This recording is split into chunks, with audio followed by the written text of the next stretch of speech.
We're having this show today because the Forbes list just came out for the top 10 actresses in Hollywood. And I would just like to run them down to you so you'll know who the top 10 actresses are in Hollywood and what they made last year. Not over the span of their careers, just what they made for 2017. This is the list. Emma Stone is number 1 at $26 million. Jennifer Aniston, number 2 at $25.5 million. Jennifer Lawrence, number 3 at $24 million. Melissa McCarthy, $18 million at number 4. Number 5, Mila Kunis. And please forgive me if I'm not saying her name right, but she made $15.5 million. Who is she? I have no idea. Okay. Number 6, Emma Watson made $14 million. Number 7, Charlize Theron made $14 million. Number 8, Kate Blanchett made $12 million. Number 9, Julia Roberts made $12 million. Number 10, Amy Adams made $11.5 million. And that was the 2017 list of Forbes' highest paid actresses in full. Now, people are saying, how come there are no women of color on this list? Well, let's pull up the list that has an abundance amount of women of color on any of the Forbes lists as the top black actresses in Hollywood. But before that, come on, let's take it back to how this even came to your attention. Okay, so, and I must give this sweet baby credit. A young lady tweeted me, and what she actually made a tweet, a general tweet, but she tagged me in it. And she tagged along the Forbes list as the highest paid actresses in Hollywood. And her tweet went, the next time y'all think Atmo Worldwide needs to sit down and shut up, just take a look at this list. She's standing for a reason. And I'm paraphrasing, but I had to tweet her back, can you feel this hug? And she tweeted me back, I cannot sit back and watch them vilify you when all you're saying is the truth. And when all you are saying is the truth, you can't be quiet. And that's why we do dedicate this show to Mr. Dick Gregory, because I've been watching his interviews here lately, and that man didn't give a fuck. If it was the truth, he was not going to back down from it. So when you see a list like this, number 10, Amy Adams, is at $11.5 million. Do you know that would be one of the biggest paydays for a black woman actress in Hollywood? If we got anywhere near that number, we would be considered, baby, a goddamn Rockefeller. Not a fella, a Rockefeller. Okay? A Rockefeller. Goddamn Rockefeller. If we got anywhere near that number, at $11.5 million, and that's in 1 year, some of us won't make that over the span of our careers. And I'm talking about Oscar award winners. I'm talking about Oscar nominees. I'm talking about Golden Globe winners, Golden Globe nominees. Women of color, we won't see that $11.5 million. And if we do, we consider that huge, huge. So when we say, is there racism in Hollywood? Well, what do y'all think? And feel free to give us a call, 448-322-2963. Share with us your thoughts and concerns and feelings, and we love to hear them. You know, Daddy, and I want to address this because it's on me to address it. Because when you read some of the comments in the room, and we automatically think that it is white to black racism in Hollywood. Mm-hmm. We automatically think, oh, those white studio heads won't give us the right opportunities, and some of that is true. There are some white studio heads that's like, fuck that, we're going to keep it the way it was in old Hollywood. Make them famous, don't make them rich. But let me pull your coattail to something. There are some black ones that do the exact same thing. There are some black ones that are the biggest racists in Hollywood with some of the comments they make and some of the situations that they know they put us in, and they sit back and they say absolutely nothing. So when we want to pass it off and say, oh, it's the white executives that's not given the opportunity, but then you have to look at Lee Daniels and you have to hear that man say, your husband's overbidding you. Overbidding you. Now, I was offered to play the grandmother in the Richard Pryor story. And the price that came with that was $300,000. Now that's a big budget movie. And when we said we couldn't do that for that, he said, your husband's overbidding you. Now understand, without going into specifics, that's less than she made for a movie like Roscoe Jenkins years prior, before she even won the Academy Award. But in the meantime, when he said that, and prior to, after she won the award, he said, on my next films, what? I gotta get paid, Mookie. I gotta get paid. And see, with a place called Hollywood, y'all, sometimes we're so enamored with the flashing lights and with the red carpets and with the makeup and the hair, because I raised my hand, I was one of them. So when you first come into this place and you see the money that you're going to make, now it's more money than you've ever known anybody to make that you hang around with. Mm-hmm.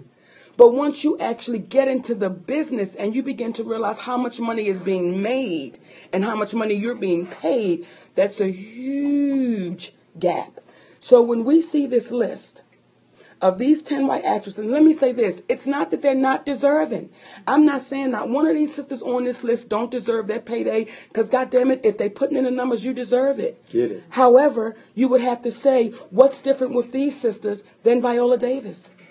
What's different with these sisters than Taraji P. Henson? And Taraji P. Henson not only kills in the movies, but she's a hybrid assassin, because she's murdering on TV and in film. And we live in a day and age where they do not like to acknowledge when you accomplish something, and it seems as if this is true when you are a person of color, because what many people do not realize is this: there is no other female comedian on the planet that has the resume that Monique has, where you are an Academy Award winner in the United States of America. You've won the equivalent of the British Academy Award in England, 40-some other awards, had a #1 sitcom on, #1 reality shows, hosted the Apollo, first woman in the history to host the Apollo, highest numbers in that realm. It goes on and on and on. But when you have an individual like that, and then you have the young lady from The Real saying that Monique should just be quiet, or you have a Miss Cheryl Underwood or a Kim Whitley who speaks to Oprah is God, what happens is one would beg the question, if Monique has accomplished this and sits in a rare air of being the only woman on the planet who has these accomplishments, what happens when your resume is not that unique and you are a person of color? Does that mean you can look to attain more or less? So when she's speaking up, and what is very rare under these sets of circumstances is when you have someone who accomplishes what she's accomplished, willing to speak up, it typically is the person who may not have done as much, who feels as if they don't have anything to lose to say anything about it. That's why I'm appreciative when you hear a LeBron speak up and say something in reference to it and use his voice, because you can't take his talents away. It's not going to be Get Out where you're going to brainwash him and he going to go into the sunken living room, because that basketball is just, come on, it's just a part of him. And until when he says go, when he says he's done, then he still ain't done, because there's still going to be more for him to do. So when you have someone like that, this is the reason why we dedicate this show to brother Mr. Dick Gregory, because you had an individual who was at the top, who elected to get and put entertainment to the side and be an activist for his community and share his wealth of knowledge. In the world of Hollywood, you have individuals like Will Packer, come on, who, if you pull up his name, it will say a producer known for taking low budget films and making high profits. The question one would pose is, where does the low budget go to and where do the high profits go to? Come on. And at what point do we say, wait a minute, why would our films make $100 million? Come on. Like, what was it? It's Girls Trip? Girls Trip made over $100 million. I'm sorry, Daddy. No. It made over $100 million. It was shot as low budget. Now, in my humble opinion, and this is just my humble opinion, Tiffany Haddish, our sister Queen Latifah, Regina Hall, Jada Pinkett Smith, they should have all become multi-millionaires off of that film. But because I'm in the game, and I'm in this business, here's what happens, y'all. Because there are some people listening and watching that you want to come to Hollywood. And I understand it because I was one of those young girls with big eyes that said, one day, this is how they get you.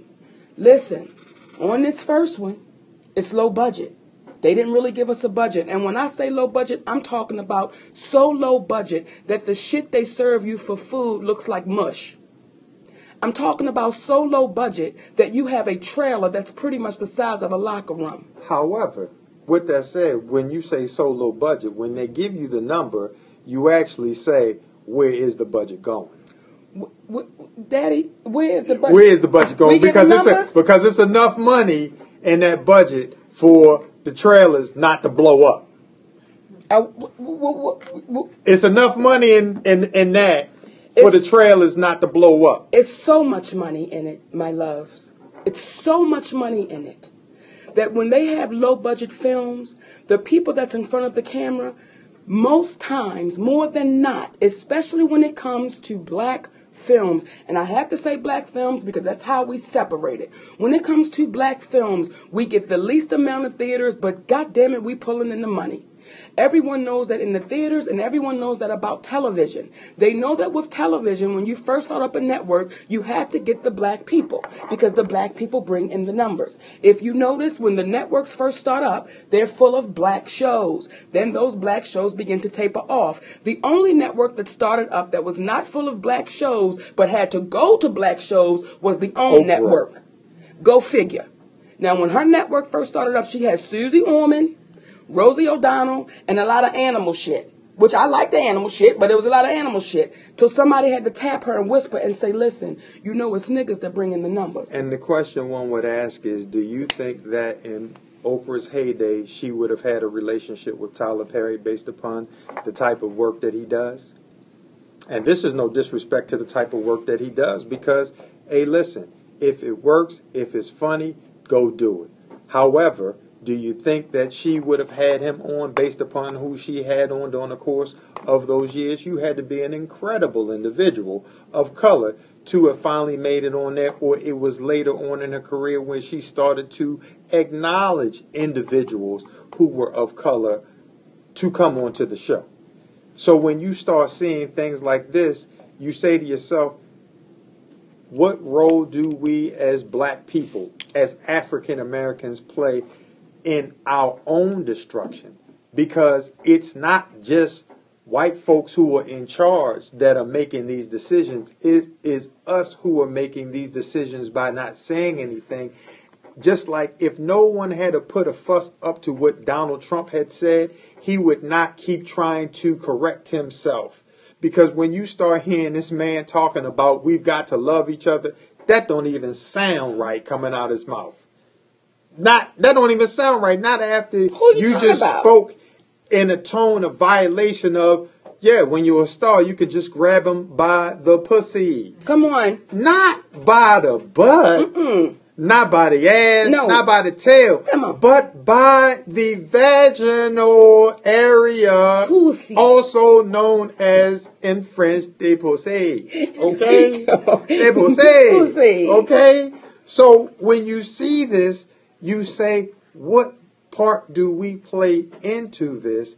And how, if we are speaking up and things are difficult to change, how would us being silent turn things around for us for the better? And it won't. And here's the thing. When you have the three Mount Rushmores, when you have Oprah Winfrey, when you have Tyler Perry, and you have Lee Daniels, Now, when you have a man named Lee Daniels that says, listen, you're being overbidded, and it's not even, we're not talking $3 million, we was talking $300,000. Overbidding you. This is after I won it. When you have a man named Tyler Perry saying, I'll pay Taraji more than she's ever made, but are you going to pay her what she's supposed to get? And this is in a private conversation, so don't go to YouTube looking for it. No. Because Monique said to her, well, the fact that you said you paid her more than she's ever gotten, that don't get no kudos with us. Are you paying her fairly? And when you going to come out and say the truth regarding Monique, Brother Tyler, because what you said to us on the phone was, we got the block too hot right now regarding Monique being difficult in that conversation. You said when you start promoting your movie, you were going to have that conversation. What I would ask you is to be kind enough to have that real conversation, because perhaps you, black man, who just got this big deal from my understanding, where now you're going to be doing content for, is it Viacom? For Viacom. It's like you are in a position now where you're the man. So tell the truth. Exonerate your sister by simply saying it's real. How can she be difficult by not doing something that she was not contractually obligated to do? But everything that she was contractually obligated to do, she had done, which is the reason why we asked her to do more, because what she was obligated to do, she did so well, we were trying to get more for free. Tell the story. And we're going to go to the lines, but as I name Lee Daniels, as I name Tyler Perry, see, you have a black woman that sat at the helm for years, and never once did that woman open her mouth and say there's inequality in the place called entertainment of Hollywood. There's inequality. She never opened her mouth to speak out. So when you got the three, as scared niggas would say, oh, they so powerful. When you got the powerful three that sit back and say, I'll pay you more than you ever made, but bitch, I'm not going to pay you what you're supposed to make. Well, we didn't hear him call No, up he this. didn't. That's my shit. That's right. Okay, I like the word. Right. When you got Lee Daniels sitting back saying, your husband is outbidding you, and you saying, well, what the fuck, yo? If Tyler tells me a nomination gonna get me 3 to 5, I won the motherfucker. Mm-hmm. But you want to say 300,000 is overbidding, and then you have a black woman that never opened her mouth until it became beneficial. Until now, I need y'all for ratings. And this is why, my sweet loves, in my humble opinion, with my loud ass mouth and I talk too much and all that shit, that's why we'll never make that goddamn list. Let's go to the line. Come on.